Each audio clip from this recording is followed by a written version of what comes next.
Bonjour à tous et bienvenue sur cette toute nouvelle vidéo. Je suis très content pour vous retrouver sur ce premier épisode de Pits and Up.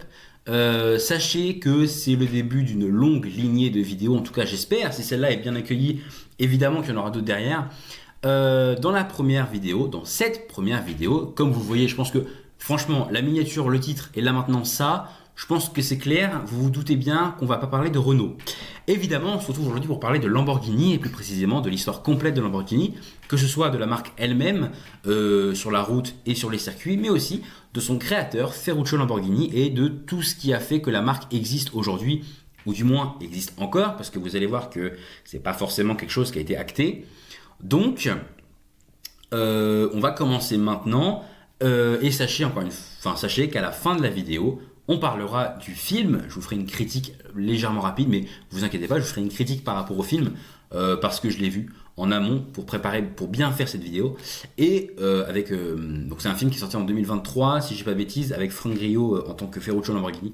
Voilà, donc je vais vous dire ce que j'en ai pensé et qu'est-ce qui serait amélioré. Bref, on en parle à la fin de la vidéo. Et j'espère évidemment que vous êtes prêts. Prenez un petit plaid, installez-vous tranquillement. C'est parti pour l'histoire complète de Lamborghini, ou plutôt pour le Pits and Up de Lamborghini. Donc Ferruccio Lamborghini naît en 1916 à Cento et concrètement c'est le fils d'agriculteurs. Voilà, ils ont une petite ferme, il n'y a pas grand chose à dire de ce côté-là. Voilà, disons que... ah oui, alors je précise, j'ai mes notes juste là. Donc si par moment je ne vous regarde plus vous, mais que je regarde un petit peu à côté, c'est parce que je regarde mes notes. Voilà, je précise. Mais du coup, c'est un fils d'agriculteur, il a des frères, et concrètement, personne ne s'intéresse vraiment à autre chose qu'à la récolte, à la terre, au champ. Ils sont très focus sur la production de la ferme. Mais Ferruccio, il est un peu différent, d'ores et déjà, quand il est jeune, adolescent, tout ça, parce que lui, il y a vraiment quelque chose qui l'intéresse, quelque chose qui l'appelle, c'est la mécanique. Voilà. Et à partir de 1930, il va partir à Bologne, dans l'école technique de Bologne, où il va vraiment apprendre la mécanique industrielle principalement par rapport aux machines du coup. Et voilà, ses professeurs vont se rendre compte qu'en fait, Ferruccio, c'est quelqu'un de relativement doué. Il est très doué pour réparer, il est très doué pour modifier les moteurs des machines. Voilà. Les années passent, donc on est dans les années 30 à ce moment-là. Les années passent et on arrive en 1940. Et alors je pense que vous le savez très bien, mais enfin je vais vous le dire quand même, qu'est-ce qui se passe à votre avis en 1940 sur le sol européen, et partout d'ailleurs, c'est la Seconde Guerre mondiale. Voilà. Et évidemment, Ferruccio Lamborghini est pile dans la tranche d'âge, donc l'armée italienne va l'emmener et il va être enrôlé dans cette guerre, sauf qu'il ne sera pas au front avec un fusil, mais il sera à l'arrière parce qu'il sera mécanicien pour les véhicules de guerre. Il survit miraculeusement à la guerre et en 1948, après donc une guerre qui aura duré à peu près 7 ans et qui aura été destructrice, l'Italie est donc à moitié détruite et l'économie est en chute libre. Le président qui était Mussolini est mort. D'ailleurs, il y a une histoire affreuse par rapport à Mussolini, mais on en parlera dans une autre vidéo, pourquoi pas. En tout cas, l'Italie essaye de remonter un petit peu la pente et donc Lamborghini lui il se dit en fait c'est le bon moment pour lancer mon activité et donc de par des pièces mécaniques de véhicules datant de la Seconde Guerre mondiale, de véhicules de combat qu'il avait récupérés en amont, il va construire un premier prototype de tracteur qui va faire l'unanimité par rapport aux particuliers, et il va créer en 1948 Lamborghini Triatore. Je vais essayer de vous parler avec un accent italien approximatif. Sachez que j'ai fait italien pendant 7 ans, c'est pas pour flex, c'est pour information. Du coup, encore une fois, ces tracteurs sont construits à base de pièces militaires recyclées. Voilà. Alors, vous n'allez pas trouver un canon de 25 mm de calibre sur évidemment un tracteur. Mais quand je parle des pièces, je parle évidemment des pièces mécaniques. Je ne pourrais pas vous donner d'exemple parce que je ne suis pas un professionnel, mais voilà. Je pense que vous avez compris de toute façon. Dans les années 50, Ferruccio Lamborghini est heureux de constater que ça marche bien. Et quand je vous dis que ça marche bien, ça marche vraiment bien parce que Ferruccio Lamborghini dans les années 50, ça devient l'une des personnalités publiques liées au tracteur les plus riches d'Italie, tout simplement. Et Lamborghini Triatori, c'est un véritable succès. Au travers de l'Italie, tout le monde connaît Lamborghini Triatori. Et évidemment, on est, je vous le rappelle, juste après la guerre. Donc, avoir un tracteur Lamborghini, c'est utile parce que on est dans les années 40, les années 50, pardon. L'agriculture, c'est quand même une grosse part du domaine professionnel. Donc, c'est pas négligeable. Et du coup, quand les gens ont des tracteurs Lamborghini dans les années 50, ils sont pas en mode oh la classe. Non, c'est comme, c'est Lamborghini, c'est une marque de tracteur. Voilà, ok. Et donc, Ferruccio, il est très très riche, comme je vous l'ai dit. Il est tellement riche qu'il va pouvoir, avec tout cet argent, s'acheter des voitures. Parce qu'évidemment, Lamborghini, il est fan de bagnole. Alors, petite question. À votre avis, quelle marque italienne de voiture est hyper connue dans les années 50? Je vous laisse quelques minutes. À votre avis, évidemment, il s'agit de Ferrari. Donc, Lamborghini va décider de s'acheter plusieurs voitures. Alors, il va s'acheter des Maserati, il va s'acheter des Alfa Romeo et il va s'acheter des Ferrari. Et parmi elles, il va s'acheter une Ferrari 250 GT. Ok, jusque-là, vous suivez. Et donc, cette Ferrari 250 GT, alors, sachez qu'apparemment, apparemment, il en aurait eu plusieurs. Mais en tout cas, il y en a une qui avait un problème. Et ce problème, c'est l'embrayage. Et ce problème d'embrayage, il revient tout le temps. C'est-à-dire que à peine il va dans sa bagnole et il part se promener ou aller je ne sais où, problème d'embrayage. Ça commence à l'énerver, il est un peu doué en mécanique, donc il lève le capot à un moment donné et il regarde. Et il constate que l'embrayage qui est dans la Ferrari 250 GT, c'est à peu près, voire exactement, le même embrayage qu'il peut retrouver sur les tracteurs Lamborghini. Alors non pas que Ferrari ou Lamborghini a volé la pièce à l'autre, simplement ils avaient probablement le même producteur ou le même fournisseur en tout cas pour l'embrayage. En tout cas c'est ma théorie, pas. Pour le coup là c'est moi qui dis. Mais voilà. Et donc, vu que c'est le même embrayage, il sait comment régler le problème. Et donc il commence à réfléchir. Et il se dit, ok, donc ça je peux faire ça comme ça je peux faire ça comme ça, et en faisant ça de cette manière, ça va régler le problème. Et donc il se dit, je peux me permettre d'aller voir Ferrari et leur dire, alors déjà à quel point leur 250 GT c'est un peu de la merde parce que l'embrayage est nul, et ensuite comment j'ai trouvé une solution pour faire en sorte que l'embrayage soit moins nul, et pourquoi pas proposer une collaboration, peut-être. Oui, alors je sais ce que vous vous dites. C'est un peu bizarre, mais concrètement, Ferruccio Lamborghini, il y va un peu au culot. Et donc à un moment donné, il va voir il va voir Enzo Ferrari, et donc il va voir Enzo Ferrari et il lui dit en gros, vos voitures sont bien, mais l'embrayage c'est de la merde. Et du coup, je vous propose un partenariat.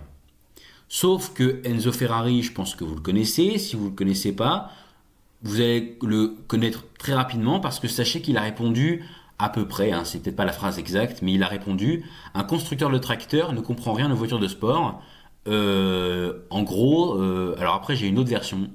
Voilà, donc bon, faut voir suivant les. J'ai une autre version qui dit: occupe-toi de tes tracteurs et laisse les voitures de sport à ceux qui s'y connaissent. Dans tous les cas, en gros, Ferrari a dit à Lamborghini: toi tu fais des tracteurs, moi je fais des voitures de course, on n'est pas dans le même monde. Je ne sais même pas pourquoi tu me parles en fait. Mais en gros, c'est ça. Mais alors évidemment, ça n'a pas plu à Lamborghini. Là concrètement, ça a pris un petit coup dans l'ego. Et donc Lamborghini, pas content du tout, et il va se dire: bon, alors si c'est comme ça, écoute-moi bien, moi je vais faire une voiture de sport, mais tellement mieux que toi, que Ferrari. Dans 2 ans, tout le monde a oublié. En gros, c'est ça. Et donc, en 1963, Lamborghini, ou plutôt Ferruccio Lamborghini, ouvre officiellement Automobili Lamborghini, qui est ni plus ni moins que Lamborghini aujourd'hui. Et donc ça se situe à Santa Cata Bolognese, une ville que j'ai visitée. On va y revenir aussi. Et du coup, son objectif, c'est quoi? C'est de faire des voitures luxueuses, des voitures rapides, des voitures fiables, des voitures finalement beaucoup mieux que ce que peut proposer Ferrari au même moment. Et surtout, Lamborghini insiste bien sur quelque chose, il veut faire des voitures de route. Donc, pas de Formule 1, pas de course d'endurance, pas de compétition de course, pas de course automobile. Il veut vraiment se focus sur la route. Pas comme Ferrari, qui préfère privilégier les voitures de course plutôt que les voitures de route. À tel point qu'il fait des voitures de course hyper avancées et des voitures de route un peu merdiques. On va y revenir dans le prochain épisode, je vous le dis maintenant, où on va parler de Ferrari. Voilà. Je vous le spoil comme ça, mais sachez que c'est pas un si grand spoil que ça. Et donc, en 1963, sort un prototype qui s'appelle la Lamborghini 350 GTV. Voilà. Je vais vous mettre une photo par là, je pense, en gros, mais pour que vous puissiez la voir. Et alors, sachez que la 350 GTV, c'est juste un prototype, elle sera jamais produite en série. Voilà. Donc, elle plaît bien. Donc, vu que l'accueil est relativement agréable, l'année suivante, en 1964, à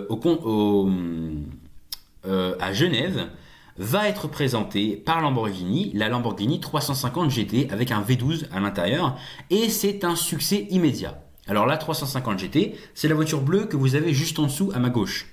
Donc la voiture bleue juste en dessous de Ferruccio, avec ce long capot, c'est la Lamborghini 350 GT. Alors je vais vous mettre une autre photo quelque part sur l'écran qui est une Lamborghini 350 GT que j'ai vue qui se situe au manoir de l'automobile. Voilà, où j'ai eu la chance de voir plein de Lamborghini. J'ai vu des Diablo, j'ai vu des Countach. Oui, alors moi j'ai dit Countach. Voilà, bon bref. Et j'ai vu des Muira. Bref. Donc la 350 GT qui sort, je vous rappelle du coup en 64 et qui est donc un succès immédiat parce que elle est avancée sur plein de choses. Alors ça aussi, c'est un peu complexe, mais en gros, la 350 GT, à la différence des voitures de Ferrari de la même époque, se focus, comme c'était prévu de toute façon, mais se focus sur le confort. Alors, elle va vite, elle va très vite, c'est un V12 en même temps à l'intérieur, donc oui, elle va vite, mais elle est très confortable et la technologie est très avancée, concrètement. J'ai pas la fiche technique sous les yeux, je pensais l'avoir, c'est pas grave. Et en 1966, alors après ça c'est un peu compliqué, il y en a qui disent 1965, d'autres qui disent 66, mais en tout cas environ dans cette époque-là sort la 400 GT qui est plus confortable et plus puissante, en fait concrètement elle est mieux en gros. Et après sortira la Muira qui est l'une des Lamborghini les plus connues et surtout la Muira c'est considéré comme la première supercar. Voilà, avec sa carrosserie atypique, avec son nom atypique, Muira, qui d'ailleurs fait directement rappel au taureau, parce qu'il y a toute cette histoire avec le taureau, évidemment, le Lamborghini c'est le taureau. Alors pourquoi Lamborghini c'est un taureau d'ailleurs? Eh bien tout simplement parce que le signe astrologique de Ferruccio c'est taureau, parce qu'il est extrêmement fan de corrida, et aussi le petit message caché, enfin caché, pas tant, mais c'est que le taureau est plus fort que le cheval. Voilà, bon, je pose ça là, évidemment, faites-en ce que vous voulez. Et donc, on va reparler de la Muira très rapidement parce que ce qu'il ne faut pas oublier quand même, c'est que la Muira, alors d'accord, c'est la première supercar. C'est une voiture qui a été designée par Bertone et plus précisément par Marcello Gandini, à qui on doit la Ferrari Dino et la Lancia Stratos par exemple. Mais du coup, elle a une carrosserie très atypique que je trouve personnellement magnifique. Évidemment, je vous remets des photos, voilà. Je vais vous en mettre deux, vous savez quoi, je vous mets une photo à gauche, une photo à droite de Lamborghini. Muira, du coup, deux que j'ai vues. Alors l'une, je l'ai vue au musée Lamborghini à Sant'Agata Bolognese, et l'autre que j'ai vue, donc c'est une Muira S, et je l'ai vue au manoir de l'automobile. Bref. Et donc, la Lamborghini Muira, elle a un moteur central arrière. Ok, et sachez que ça, c'est l'une des caractéristiques, c'est l'une des raisons pour laquelle cette voiture est extrêmement connue et fait un immense succès dès sa sortie, parce que un moteur central arrière pour l'époque, c'est la première fois, en tout cas l'une des premières fois, je préfère pas dire de bêtises, mais en tout cas c'est une véritable révolution mondiale, c'est un véritable succès. Et alors là, Lamborghini, je peux vous dire que déjà qu'il était extrêmement riche, mais enfin là, il devient encore plus riche.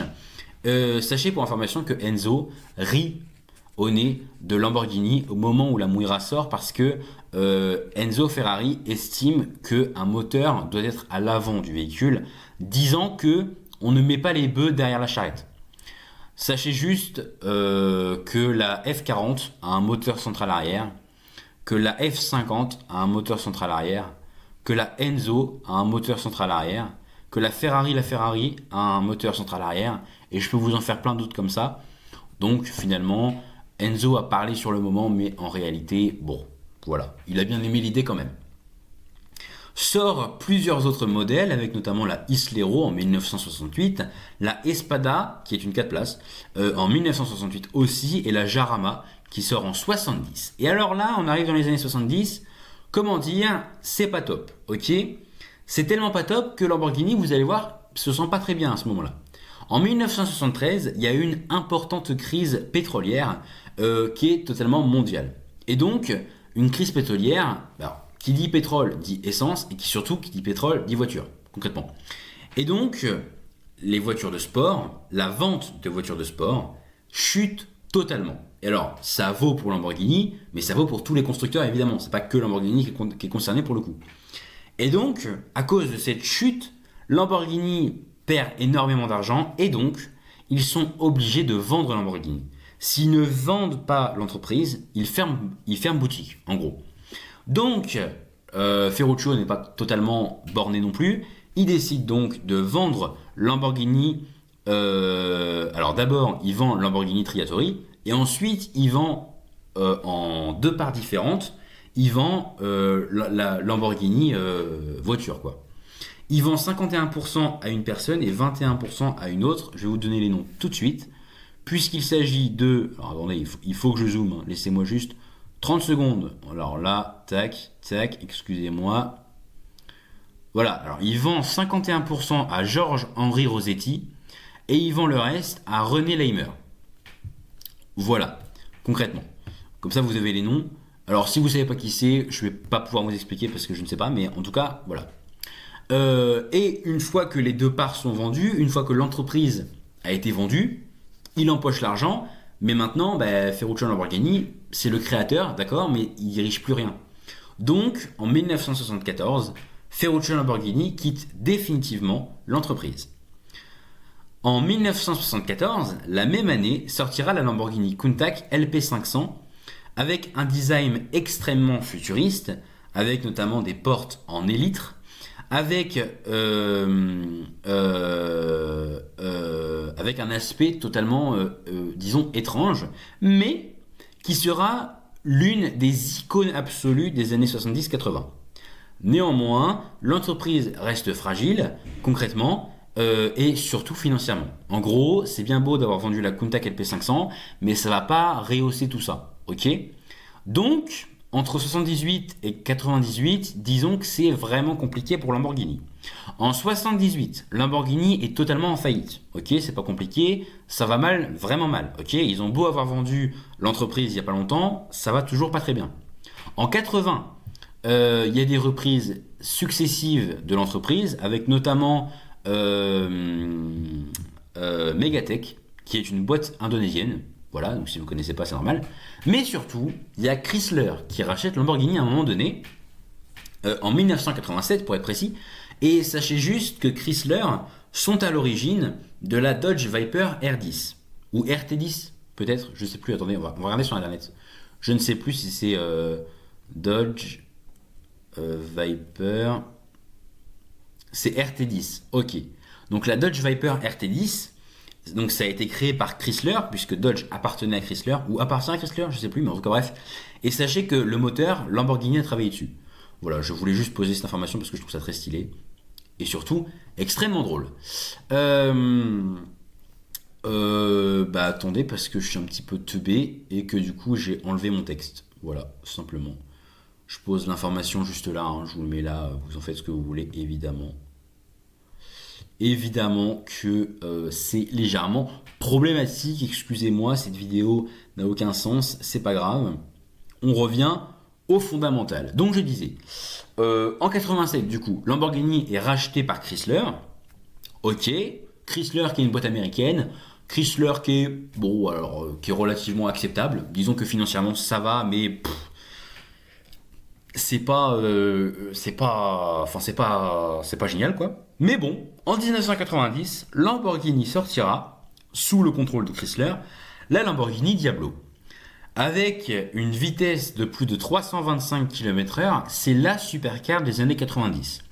Alors si je ne dis pas de bêtises, et alors là les puristes, arrêtez-moi si je me trompe, mais la Diablo, c'est la voiture jaune que vous avez juste en dessous. Et la Countach, c'est la blanche, par ailleurs.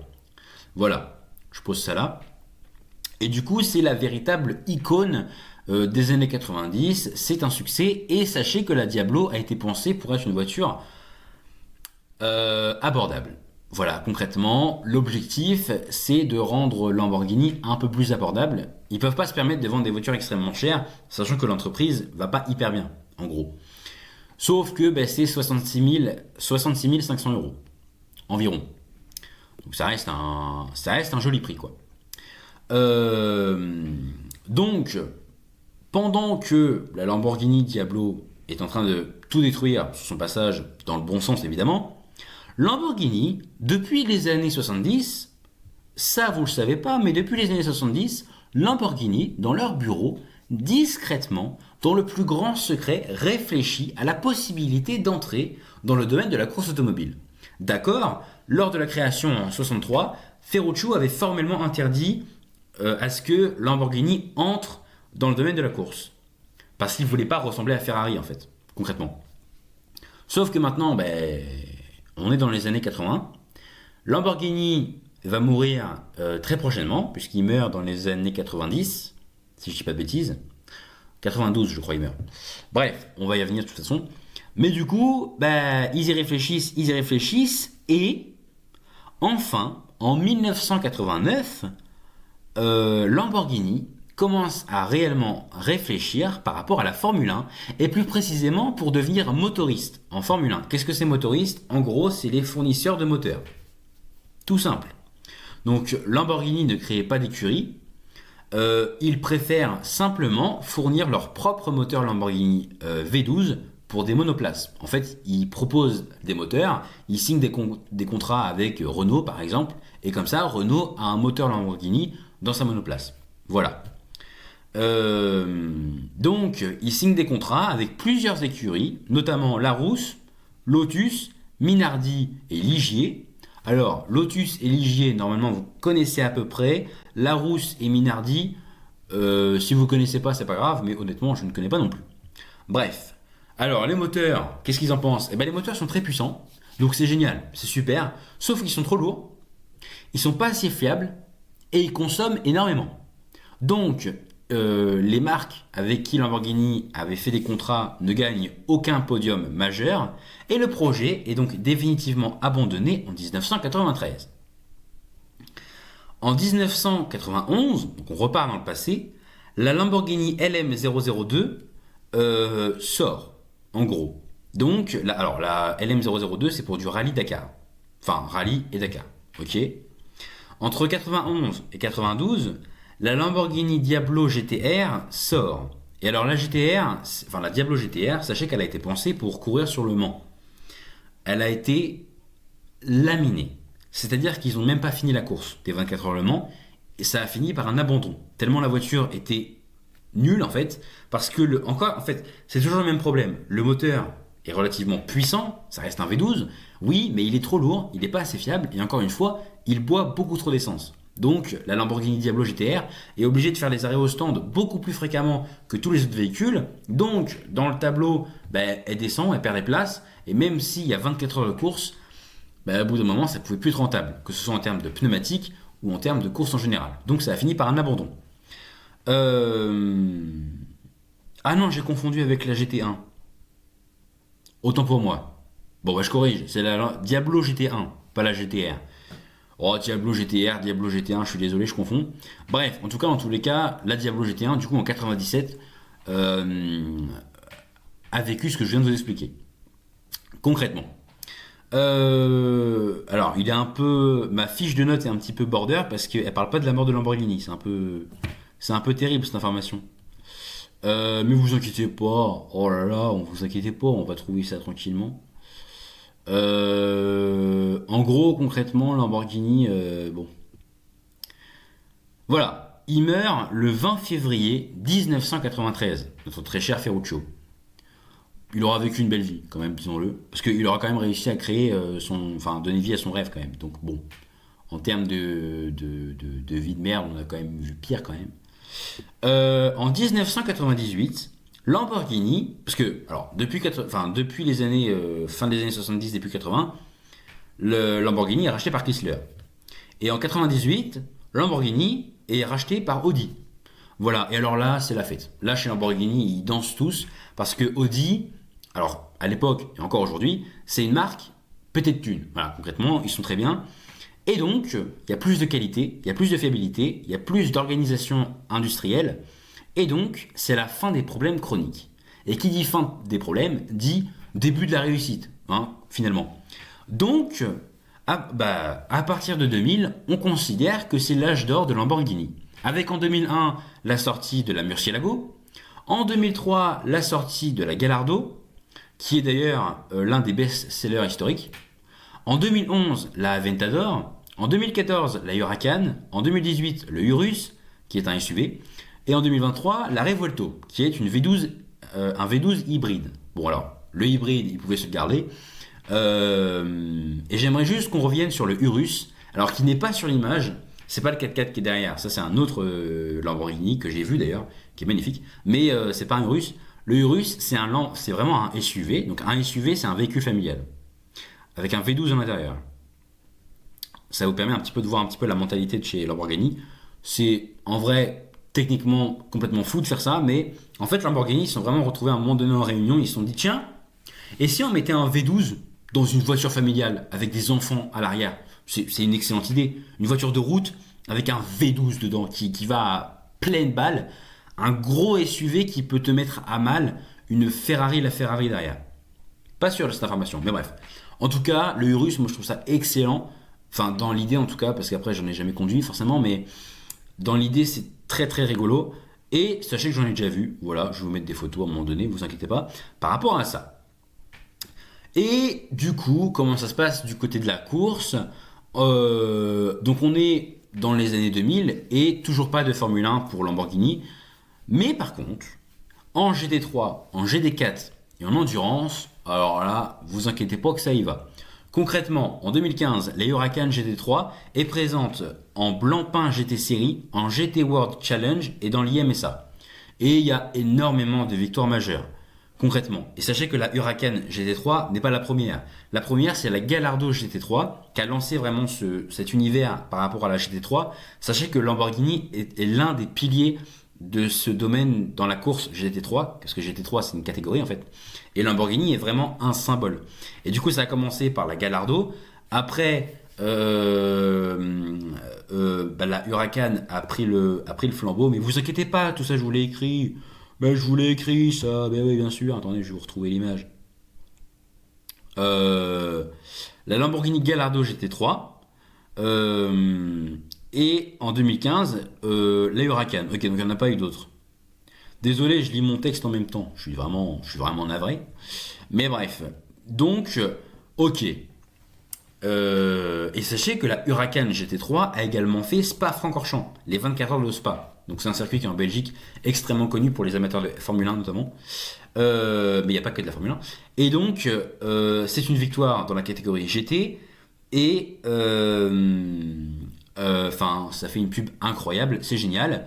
Au Mans, c'est pareil. Lamborghini est engagé via GT3. Avec notamment la LM GT3 à partir de 2024. Et surtout, au Mans, il y a quand même eu, en 2024, il y a eu la LMDH. Alors c'est la LMDH SC63. C'est une voiture qui est magnifique, un vert, mais excuse-moi, mais c'est sublime. Et alors, effectivement, elle est dans la WEC, donc la WEC, mais elle est aussi dans l'IMSA. Voilà. Donc si vous tapez IMSA Lamborghini LMDH SC63 sur YouTube, vous allez voir, c'est super. Voilà, je vous conseille de regarder. Et c'est relativement de très bons résultats. La voiture est extrêmement performante. Concrètement, Lamborghini, c'est enfin la philosophie Lamborghini, c'est la route avant la course. Ok, donc d'abord tu privilégies la route, ensuite tu peux te concentrer sur la course. C'est un design souvent extrême. Admettez quand même que la Lamborghini Countach LP500, elle a un aspect étonnant. C'est DV10, DV12, enfin DV10 et DV12 emblématiques. C'est une sonorité incroyable, et ça je suis bien d'accord. Il suffit d'aller voir la vidéo de l'essai de la Huracan STO par Sylvain Live, vous allez voir que ça pète. Et surtout, c'est un anti-Ferrari. Donc si tu achètes une Lamborghini, automatiquement, tu es un peu contre Ferrari. Alors évidemment, c'est pas vrai, tu peux avoir les deux, mais on se sait, on se sait. Alors, sur la fiche que j'ai là, il y a plein de choses qui n'ont pas été dites. Donc, je suis désolé. Mais concrètement, le plus gros a été dit. Oui, hein. Alors après, il y a quand même eu d'autres voitures quand même depuis 2023, avec notamment la Veneno qui est sortie. Alors ça fait un moment qu'elle est sortie la Veneno, mais je vous le place quand même ici. Il y a un nouveau Urus 2025 qui est sorti et qui a déjà été totalement vendu, c'est-à-dire qu'il y a quelques exemplaires et ça a déjà été entièrement vendu. Preuve que ce véhicule est génial. Tout simplement, la Temerario, voilà, c'est la Temerario. Et sachez qu'il y a une Temerario STO qui a été annoncée et qui est en train de faire des tests actuellement pour pouvoir rouler en IMSA 2026. Voilà. Et il y a aussi la Super Trofeo Europe, donc la STE, finalement, qui est une course qui a débuté sa saison en 2025 au circuit Paul Ricard en France, dans le sud de la France, avec à peu près 40 voitures sur piste, toutes basées sur des Huracan Super Evo 2, Super Trofeo Evo 2, et c'est un championnat exclusif sur des terrains de formation pour pilotes pro et amateurs, avec des circuits célèbres comme Monza, Spa-Francorchamps et le Nürburgring, ainsi que d'autres, évidemment. Désolé, je lis ma fiche, je suis désolé, je ne connais pas tout. Sachez qu'en 2024, Lamborghini a livré 10 687 véhicules, ce qui est un record historique pour la marque, avec une forte demande pour ses modèles hybrides et sportifs. Alors, hybride, vous commencez à me péter les pieds. Voilà. Lamborghini, c'est un bon gros V12 qui pète sa race. C'est pas, oh là là, oh les écologiques là, ça va, oh là là, ça va. Et donc, sachez que moi personnellement, alors évidemment, Lamborghini, j'adore, je suis fan. J'adore Ferruccio Lamborghini, et que j'ai la chance d'avoir été visiter le musée Lamborghini, parce que je suis parti en Italie une semaine au mois de mars 2025, et j'ai visité, alors pour Ferrari, on va en parler dans la vidéo sur Ferrari, mais qui sera beaucoup plus elle sera plus structurée que celle-là, voilà, on va être honnête. Mais qu'est-ce que je disais moi? Oui, donc j'ai visité le musée Lamborghini, excusez-moi, à Sant'Agata Bolognese pour le coup. Et sachez que le musée, en fait, c'est un énorme bâtiment. Et le bâtiment, il est divisé à peu près en 3 parties, concrètement. À peu près, hein, parce que vous avez la concession, vous avez la boutique et vous avez le musée. Le musée, il est sur 2 étages, ok. Étage du bas, vous avez des Muira, vous avez des Countach, vous avez des voitures, on va dire, un peu classiques, mais quand même hyper connues, comme la 350 GT par exemple, ou le pick-up que vous voyez sur l'image, qui est du coup présent. Et quand vous montez, bah, c'est comme si vous montiez d'un niveau, en fait, en termes de gamme, parce que en haut, vous avez toutes les voitures hyper célèbres, et surtout qui envoie sa mère, quoi, comme par exemple la Diablo, mais vous avez aussi des Huracan STO préparés pour, du coup je sais pas si c'est des STO ou des Super Trofeo, mais en tout cas vous avez des Huracan préparés pour la course, donc notamment en IMSA. Vous avez des Diablo, vous aviez des Veneno, des Revuelto, il y a plein de Lamborghini, il y a même la nouvelle Countach, la LPI 804 si je ne sais pas de bêtises, qui est magnifique, qui reprend un peu l'aspect de la LPI 500. Mais voilà, donc si jamais vous avez jamais été au musée Lamborghini et que vous hésitez un peu à y aller, allez-y, ça en vaut la peine. Qu'est-ce que je voulais vous dire d'autre, moi, mis à part ça? Qu'est-ce que je voulais vous dire d'autre?